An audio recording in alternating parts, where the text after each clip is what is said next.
कि एक नियमितता नहीं बन पाती स्टूडेंट की, कि उस नियमितता को कैसे बनाया जाए। सबसे बड़ी दिक्कत ये आती है। तो नियमितता बनाने के लिए कोई अलग से प्रयास नहीं करने पड़ते हैं। तो हमें सबसे पहले कारणों की तलाश करनी होती है कि क्या ऐसे कारण होते हैं जिसकी वजह से नियमितता बन नहीं पाती। बेसिकली सबसे बड़ा जो कारण है मार्केट का आज का, वो ये है कि बच्चे भटकाव में बहुत है ना। जब जब भटकाव होता है, अब भटकाव के कई कारण हैं, है ना। भटकाव के कई कारण होते हैं, सब चाहे वो आपके विभिन्न सारे स्रोतों की अधिकता भी भटकाव का कारण होती है। हम जितना ज़्यादा लोगों को सुनते हैं वो भटका देते हैं, आसपास के लोग भटका देते हैं। आजकल लाइब्रेरी कल्चर भी नेगेटिव नुकसान एक प्रकार से देने लग गए हैं। लाइब्रेरी में भी लोग इस प्रकार के डिस्कशंस करते हैं, तो ये सारी चीज़ें भटकाव पैदा करती है। और जब भटकाव पैदा होते हैं तब तब आपकी निरंतरता टूट जाती है। तो मैं आपसे सिर्फ इतना ही कहूँगा कि जब भी आप पढ़ाई करते हो तो विभिन्न प्रकार के भटकावों से दूर रहें, और इस हेतु विभिन्न प्रकार के डिस्कशन से बचें। जितना ज़्यादा आप डिस्कशन से दूर रहोगे, जितना ज़्यादा आप मार्केट से दूर रहोगे, उतना बेहतर रहोगे। यकीन मानिए, आप 6-7 महीने, 8 महीने, 10 महीने अगर ये सोशल मीडिया से दूर हो जाते हैं या ये नकारात्मक लोगों से अगर दूर हो जाते हैं तो कोई फ़र्क नहीं पड़ेगा, है ना। आपको कुछ भी नुकसान नहीं होने वाला है। बेहतर ये है कि आप उनसे दूर हो जाइए और इस भटकाव से बचिए। पहली बात तो ये है। दूसरी बात ये होती है कि आपके लक्ष्य तय नहीं होते हैं, है ना। मैं देखता हूँ कई बार बच्चे मेरे पास पूछते हैं, सर अध्यापक की करें कि सेकंड ग्रेड की करें कि फर्स्ट ग्रेड की करें, कि आखिर किसकी प्रिपरेशन करें। तो 3-3 परीक्षाओं में भटके हुए कई महीनों तक हम पढ़ नहीं पाते हैं। तो बेहतर ये होता है कि आप देख लीजिए भाई, आप पाठ्यक्रम देखिए। अगर आपके लिए बड़ा फेवरेबल पाठ्यक्रम है, आपने पहले कौन से अटेम्प्ट लिए हैं, है ना, इन सारी चीज़ों को देखते हुए आपकी जो काबिलियत है या आपको कौन सा ठीक लग रहा है, ये सब सोच के फटाफट एक डिसीज़न ले लीजिए, है ना। एक निर्णय लेने के बाद में आप अगर बैठोगे ना, तो फिर क्या टाइम मैनेजमेंट भी हो जाता है, सारी चीज़ें हो जाती है। हम मोस्टली क्या करते हैं ना, पाठ्यक्रम हमारे पास में, हमें पता भी नहीं होता कि हमें एग्ज़ाम कौन सी की तैयारी करनी। सबसे अधिक प्रश्न मेरे पास ये आता है कि किस एग्ज़ाम की तैयारी करनी है। फिर जब एग्ज़ाम लक्ष्य तय हो जाते हैं, उसके बाद कई सारी चीज़ें सुलझ जाती है। तो लक्ष्य तय होने के बाद में आप जो है वो आपकी उस रिलेटेड आपकी पाठ्य सामग्री का चयन कीजिए। और इस हेतु आप बिल्कुल कंफ्यूज ना हो कि क्या पढ़ना चाहिए क्या नहीं पढ़ना चाहिए। 2-4-5 लोगों को सुन लो और उसके बाद में एक लिस्ट बना के और उसके अनुरूप पूरी पाठ्य वस्तु लाइए और उसके ऊपर आप बैठ के तैयारी शुरू कर दीजिए। देखो शिक्षक क्या कर सकता है, हम लोग क्या कर सकते हैं। हम ये कर सकते हैं कि जो आपकी मंजिल है, अब शिक्षक मंजिल तक नहीं पहुंचा सकता, शिक्षक आपकी मंजिल का रास्ता तय कर सकता है। मतलब आपको राह दिखा सकता है, उस राह के ऊपर चलकर आप मंजिल तक पहुंच सकते हो। हमारा काम सिर्फ इतना ही है। एक व्यक्ति हुए थे थॉमस कैरुदर्स करके, है ना। थॉमस कैरुदर्स हुए थे, उन्होंने कहा था कि शिक्षक वह है जो धीरे धीरे अपनी ज़रूरत को ख़त्म कर दे। शिक्षक उसे कहते हैं जो अपनी ज़रूरत को ख़त्म कर दे। इसका तात्पर्य ये होता है कि आपको मेरी ज़रूरत हो रही हो कि रास्ता बताने के लिए, या पेपर कैसे करना है, या कौन सी पुस्तक पढ़नी है। मैं चाहता हूँ कि आपको इस लेवल की मैच्योरिटी आप में हो। आप हम लोगों से सीखने के बाद, आप अपनी परिस्थितियों से सीखने के बाद इस लेवल के मैच्योर हो जाओ कि आपको हमारी ज़रूरत ना रहे। तो शिक्षक सच में वही होता है जो आपको अपनी खुद की ज़रूरत को ख़त्म करे।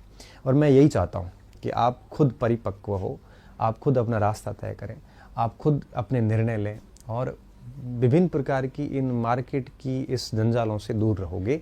उतना जितना ज़्यादा दूर रहोगे उतना भटकाव कम आएगा और आप है वो फ़ायदे में रहोगे। तो सबसे बड़ी प्रॉब्लम ये आती है कि आपका लक्ष्य तय नहीं है। तो जितना जल्दी हो सकता है आप अपना लक्ष्य तय कीजिए और फिर इसमें भटकिए मत, मार्केट को मत सुनिए, आप मार्केट से दूर रहिए, है ना। मार्केट में देखो यूट्यूबर्स भी आते हैं, मार्केट के अंदर विभिन्न कोचिंग सेंटर भी आते हैं, मार्केट में अपने सारे साथी भी आते हैं।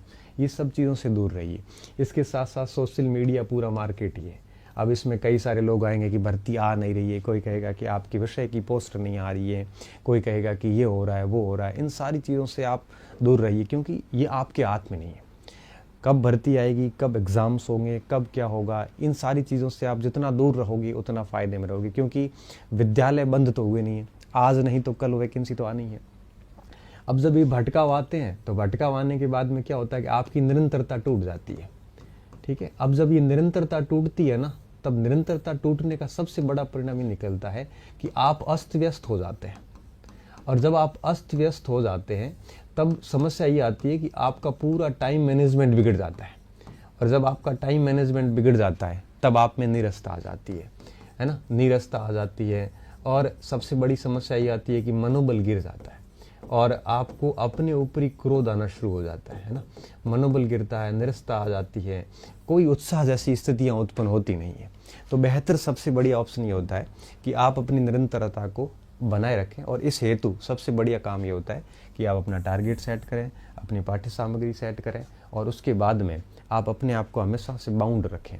आप रात को सोते वक्त हमेशा से ये तय कर लें कि कल क्या टारगेट है और आपको कल क्या चीज़ें पूरी करनी है।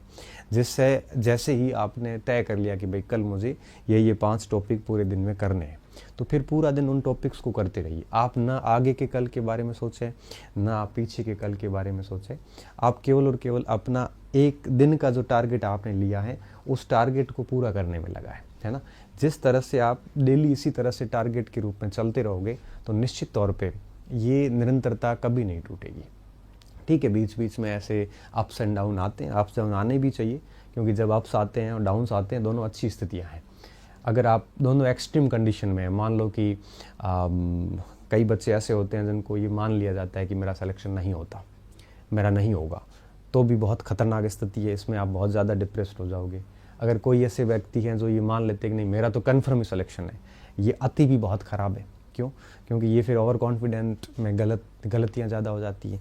बीच की स्थिति आपकी हमेशा रहनी चाहिए। कभी ये लगना चाहिए कि नहीं हो रहा है, कभी लगना चाहिए कि मेरा हो जाएगा। और इस स्थिति में रेगुलर आप है वो कितना भी कहीं पर भी बिजी हो, अपने 5-7 घंटे डेली निकालिए, मतलब निकालने हैं आपको, है ना। तो इससे क्या होगा कि आपकी कंटिन्यू एक कंसिस्टेंसी के साथ बनी रहेगी। और ये सबसे बढ़िया बात होती है। कई सारे स्टूडेंट ऐसे आते हैं कि सर मेरे के परिस्थितियाँ ठीक नहीं है, मेरे वो ठीक नहीं है। मानता हूँ सारी लोगों की परिस्थितियाँ सही भी नहीं होती।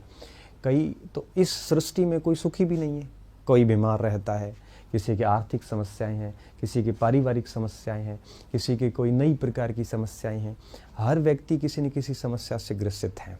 ठीक है, तो आप इन समस्याओं के हवाले दे के बच नहीं सकते, क्योंकि जैसा कि मैंने आपको पहले कहा था एक बार कि ये जितनी भी बातें हैं, है ना, परीक्षाएं बड़ी क्रूर होती है। और OMR शीट जब मशीन में जाती है ना, तो वो ये नहीं देखती कि किस समस्या से ग्रसित है। आपको पढ़ना ही होगा, नहीं पढ़ोगे तो आपके स्थान पे कोई और आ जाएगा, तय बात है ये। आप कभी भी ये कह के बच नहीं सकते कि भाई मेरी हालात ठीक नहीं है। हालात तो कईयों के ठीक नहीं है, पढ़ना ही होगा। कुछ जैसे आता है कि भाई महिलाएं कहती हैं कि हम गृहिणी हैं, हमें टाइम नहीं मिलता। तो कोई कहता है, कोई तो ये कहते हैं सर हम अध्यापक लगे हुए हैं, कहीं लगे हुए हैं, गवर्नमेंट जॉब में हैं, हम कैसे टाइम मैनेज करें। तो आप गवर्नमेंट जॉब में, आपको टाइम क्यों मैनेज करना है? आप तो टाइम निकालना पड़ता है, आपको टाइम मिलेगा थोड़ी ना। टाइम निकालिए, और अगर चाहते हो कि भाई हम करियर में प्रोग्रेस करें तो आप डेफिनेटली पढ़िए, अगर आपको लगता है तो, अदरवाइज ज़रूरत नहीं होती उसकी, है ना। तो बढ़िया तरीके से मेहनत करिए, नियमितता लगातार बनाइए और डेली रूटीन का ध्यान रखिए। जिस दिन आपका रूटीन टूट गया, है ना, रूटीन का बना रहना बहुत ज़रूरी होता है। हर दिन आप मन भी नहीं है ना तो भी कुछ न कुछ पढ़ते रहिए। रूटीन टूटने के बाद आपको मोटिवेशन की आवश्यकता रहती है, और ये मोटिवेशन थोड़ी देर तक रहते हैं, उसके बाद में ये मोटिवेशन ख़त्म हो जाते हैं। अभी प्रेरणा जो है वो तभी आवश्यकता होती है जब रूटीन नहीं रहते। जब आपके अंदर रूटीन है तो अब मोटिवेशन की ज़रूरत पड़ती नहीं है। तो बेसिकली प्रयास ये कीजिए कि आप अपना रूटीन हमेशा बनाए रखें। हर दिन 4-5 घंटे 6 घंटे जो आपकी स्ट्रेटजी है उसके अकॉर्डिंग कंटिन्यू चलते रहें। बाकी बहाने बनाने के लिए कोई ज़्यादा प्रयास नहीं करने पड़ते, वो आप आराम से बना सकते हैं, कोई दिक्कत नहीं है। कई बच्चे इस तरह तक कहते हैं सर मैं तो बहुत गरीब हूँ, ये हो सकता है, गरीबी भी होती है, कई सारे लोगों की होती है। लेकिन मुझे लगता है कि मोस्टली बच्चों की माँ बाप उसकी ज़रूरतें पूरी कर देते हैं। उसके बावजूद भी आप अपने आप को गरीब मानते हैं, तो मैं तो कहता हूँ आप अपने माता पिता का अपमान कर रहे होते हैं। क्योंकि माँ बाप ये सोच रहे हैं कि हम है वो बच्चे की जो छोटी मोटी ज़रूरतें हैं वो सारी पूरी कर रहे हैं। उसके बावजूद भी बच्चा अगर ये कहता है कि नहीं मेरे पास तो ये नहीं है, मेरे पास वो नहीं है, तो लालच तो पूरे नहीं होते, ज़रूरतें पूरी हो जाती है। और माँ बाप जितना भी आपको कुछ देते हैं तो उसके बाद आप ऐसे गरीब कह के उनको, मुझे लगता है कि उनका आपको अपमान नहीं करना चाहिए। हर व्यक्ति अपने आप में उतना होता है कि उसकी ज़रूरतें पूरी हो जाती हैं। कुछ बच्चे वाकई में गरीब होते हैं जो जिनके माँ बाप किसी के होते भी नहीं हैं, तो ऐसी स्थिति में कई बार वो खुद मजदूरी करके भी पढ़ते हैं। लेकिन ऐसे बच्चे कभी भी चिल्लाते नहीं हैं कि हम गरीब हैं, वो अपना खुददारी बहुत होती है उनमें और वो अपना काम स्वतः कर लेते हैं। ये गरीबी का अगर आप ऐसे करते हो तो ये बहुत गलत है, मैं मानता हूँ। और सारे व्यक्तियों की समस्याएं होती हैं, आप उनके लिए भी इस तरह से निरर्थक रूप से परेशान ना हो तो बेहतर है।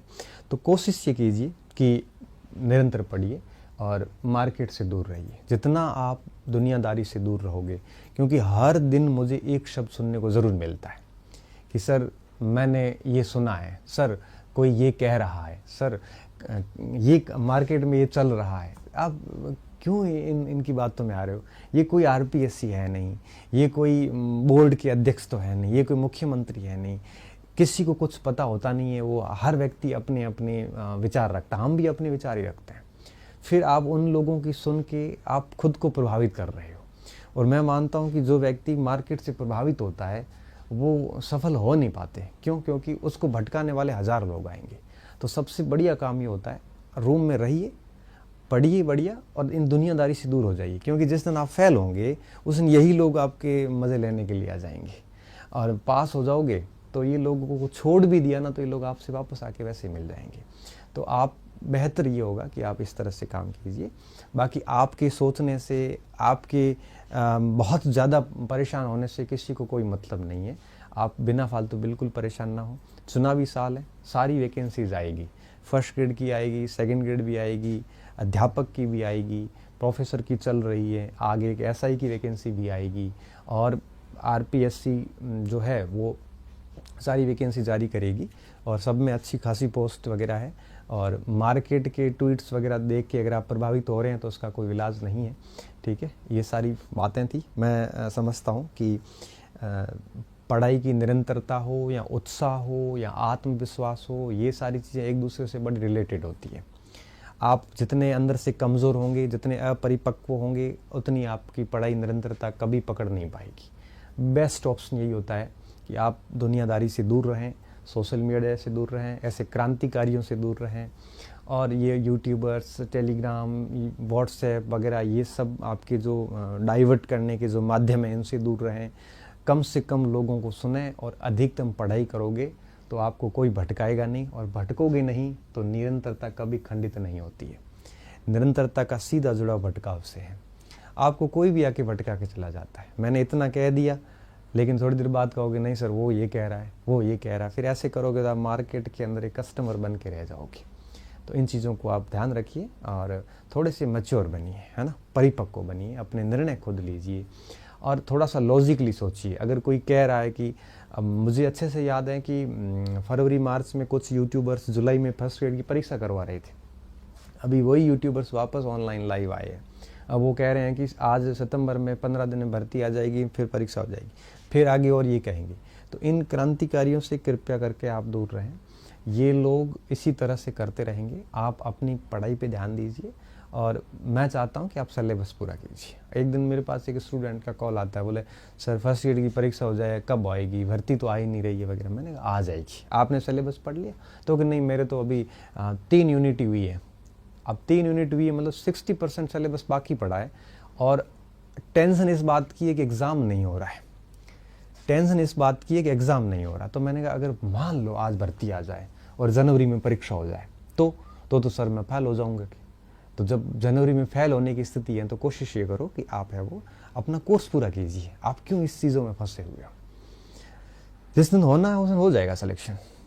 बेस्ट ऑप्शन ये है कि आप अपने आप को तराशते जाइए, तब जाके बात का कुछ आनंद है। अन्यथा आप इन क्रांतिकारियों के चक्कर में अपना समय खराब करोगे और कुछ भी नहीं है।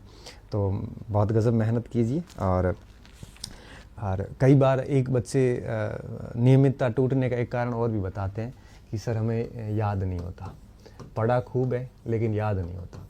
अब देखो याद नहीं होता, याद हम कंप्यूटर तो है नहीं कि एक बार पढ़ने से सारी चीज़ें याद हो जाए। ना आपसे होती, ना मेरे से होती, किसी से भी नहीं होती। याद करने की भी एक बेसिक पैटर्न होता है। पैटर्न क्या होता है? सबसे पहले हम टॉपिक को समझते हैं, पढ़ते हैं अच्छे से पढ़ते पढ़ते हम उसको समझते हैं कि वो बिंदु कहना क्या चाह रहा है। समझने के बाद में हम उसको शॉर्ट में लिख लेते हैं, साइड में लिखते हैं या अपनी कॉपी में लिख लेते हैं।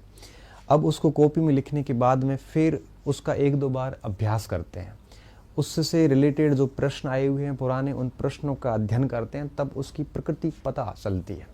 उसके बाद में हम उसी टॉपिक को 3-4 बार रिवीजन करते हैं, फिर मनन करने की स्थिति में आते हैं, फिर मनन करते हैं। उसके बाद जाके हमारी स्थिति ये आती है कि हमें वो चीज़ें याद होनी शुरू हो जाती है, ऐसे याद होता है। अब किसी को तो ये चाहिए कि नहीं मेरे को तो एक बार में याद क्यों नहीं हुआ। अब एक बार में याद कैसे होगा, एक बार में कोई चीज़ याद नहीं होती है। आपको याद करने का एक पैटर्न फॉलो करना पड़ेगा। पहले बिंदु को समझिए कि ये कहना क्या चाह रहा है। कई बच्चे तो किताब को उपन्यास की तरह पढ़ते हैं, लाइन टू लाइन पढ़ते जाते हैं। अब वो लाइन टू लाइन पुस्तक को आप 1 नहीं 20 बार पढ़ लो, याद नहीं होगी। ये पैराग्राफ लिखा हुआ है, जब तक उस पैराग्राफ को पढ़ने के बाद, उन 10 पंक्तियों को पढ़ने के बाद अगर आप उसका मनन करके सार बोल नहीं पा रहे हैं, आप समझिए अभी तक आपने उसको ठीक से नहीं पढ़ा। तो एक पैराग्राफ का सार आपको पता होना चाहिए कि पैराग्राफ क्या कहना चाह रहा है। पहले ऐसे किया जाता है, फिर उसको एक ऐसे पढ़ने के बाद में जैसे उसके सारे सार समझ में आ जाते हैं, फिर उनको शॉर्ट में लिखा जाता है। शॉर्ट में लिखने के बाद में फिर क्या किया जाता है, एक बार पूरा अध्ययन किया जाता है और उसके बाद में क्या करते हैं, अभ्यास करते हैं पुराने पेपर्स का। और अभ्यास के दौरान हमें समझ में आता है कि किस टॉपिक से कैसे प्रश्न आते हैं। अभ्यास बहुत ज़रूरी होता है, बिना अभ्यास के हम पता नहीं चल पाता कि परीक्षा में प्रश्न किस टाइप का आता है, और टाइप पता नहीं होती तो फिर जब हम एग्ज़ाम में जाते हैं तो प्रश्न को देखने के बाद हम उसका उत्तर टिक नहीं कर पाते, क्योंकि हमें अंदाज़ा भी नहीं था पढ़ते वक्त कि इसका ऐसा प्रश्न आता है। फिर जब हम वापस आके देखते हैं तो हमारे वो पढ़ा हुआ होता है, लेकिन फिर भी हम गलत करके आते हैं। इसलिए अभ्यास करोगे तो आपको हर टॉपिक से किस किस टाइप के प्रश्न बन सकते हैं उसका आपको अंदाज़ा होना शुरू हो जाएगा, और फिर 4-5 बार रिवीजन हो जाते हैं, तब चीज़ें याद होनी शुरू हो जाती है। तो इस याद नहीं होने की वजह से आप अपनी निरंतरता भंग कर रहे हैं तो गलत है। आप उस पैटर्न को फॉलो कीजिए और इसी तरह से पढ़िए। समय लगेगा, डेफिनेटली लगेगा, लेकिन समय भली लगे, लेकिन चीज़ें इतनी बढ़िया तरीके से तैयार हो जाएगी कि आप बहुत आसानी से अपना सिलेबस कर लोगे और अपना सिलेक्शन जो है वो सुनिश्चित कर सकते हो। ठीक है, अब मैं आपके एक बार कमेंट देख लेता हूँ और उसके बाद में बात को हम ख़त्म करते हैं। ठीक है, जब तक ऊपर एग्ज़ाम नहीं आवे तब तक स्पीड नहीं बनती। स्पीड नहीं बनती तो कोई बात नहीं आप जब सो रहे होते हैं उस समय कोई पढ़ रहा होता है, जब आप धीरे धीरे पढ़ रहे होते हैं उस समय कोई फास्ट पढ़ रहा होता है, जब आप राजनीति कर रहे होते हो उस समय कोई राजनीति पढ़ रहा होता है ना। तो वो कोई फ़र्क नहीं पड़ता। आपको अगर नौकरी चाहिए तो स्पीड बना लो। सर मैं फर्स्ट की हिस्ट्री कोर्स ज्वाइन करना चाहता हूँ, रिकॉर्ड कोर्स में अपडेट होगा क्या? जी कोई अपडेट नहीं है, वही रहेगा कोर्स में, है ना। मैंने इतना कुछ दे दिया है कि उसमें अपडेट की गुंजाइश नहीं है। सर रीट पे बारे में बताइए। रीट मुझे लगता है अगले साल जून जुलाई आसपास के रीट हो जाएगी, और फर्स्ट ग्रेड की जहाँ तक रूट के अध्यापक की बात है तो वो अगले साल 25 में जनवरी फरवरी के आसपास हो सकती है। साइकोलॉजी का कोर्स अपलोड करो, पॉसिबल नहीं है। सेकंड ग्रेड ऑफलाइन बैच चल रहा है और डेली 5 क्लास देखता हूँ, 180 क्लास शेष रही, बहुत बढ़िया बात है। कॉलेज लाइब्रेरियन की सारी पात्रता पूरी करने के बाद तो कुछ नहीं है। एपी के एग्ज़ाम का मैंने बता दिया, पोस्ट के बारे में मैंने बता दिया स्टार्टिंग के अंदर ही, और कमेंट्स बहुत फास्ट है, मैं फिर भी कुछ देख पा रहा हूँ तो वो बता पा रहा हूँ। एएसआई के एग्ज़ाम के बारे में ऐसा कुछ है नहीं, अभी भी मार्केट में यही माहौल ही बना हुआ है। चलो बात को ख़त्म करते हैं और ठीक ठाक तरीके से बढ़िया तरीके से मेहनत करते जाइए। खाली टाइम है, वैकेंसी अभी आएगी, परीक्षाएं लेट हैं, तब तक मैं मानता हूँ कि आप ठीक से तैयारी करोगे तो सिलेक्शन ले लोगे। और कोई भी ऐसी परीक्षा है नहीं वनडे एग्ज़ाम जो 6-7 महीने तैयारी करने के बाद पास नहीं होते। सर नींद ज़्यादा आती है, क्या करूँ नींद बेटा, बेरोज़गारी में नींद ज़्यादा आना लंबी बेरोज़गारी का सूचक है। तो नींद ज़्यादा आती है तो लेते जाओ, कोई फ़र्क नहीं पड़ेगा, क्योंकि आप नींद लोगे तभी कंपटीशन कम होगा, है ना, नहीं तो कंपटीशन बढ़ता जाएगा। विश्व इतिहास के नए वीडियो कब डालोगे और इतिहास दर्शन के कब डालोगे? तो विश्व इतिहास और इतिहास दर्शन की वीडियो जो है वो मैं डालूंगा आपके नवंबर के आसपास, तब तक मेरा प्रोफेसर का बैच कम्प्लीटली पूरा हो जाएगा उसके बाद। ठीक है। आ, तो सभी को एक प्रकार से शुभ रात्रि। मैं बहुत अच्छा हूँ। आप बच्चे पूछ रहे हैं शिक्षक दिवस का, तो वैसे आपको बता ही दिया है। तो शिक्षक दिवस तो अब ठीक है, आप सभी भावी शिक्षक हैं और आप सभी शिक्षक बनने वाले हैं आगे। तो ठीक है, आप बात यहीं ख़त्म करते हैं। अच्छे से पढ़िए और आगे कोई इम्पोर्टेंट मुद्दा हुआ जहाँ मुझे लगेगा कि लाइव आना चाहिए तो मैं वापस लाइव आऊँगा, और बार बार डेली लाइव आके मैं आपका समय ख़राब नहीं करूँगा, क्योंकि मेरी ऐसी आदत नहीं है कि हर दिन लाइव आऊँ और आपको भटकाता रहूँ। ऐसी आदत नहीं है। आप पढ़िए, अभी हो सकता है कोई नया मुद्दा नहीं मिला तो 2-3 महीने बाद फिर लाइव आ जाएंगे। ठीक है, बहुत बहुत धन्यवाद विद्यार्थियों। अच्छे रहिए, मस्त रहिए, पढ़ते रहिए और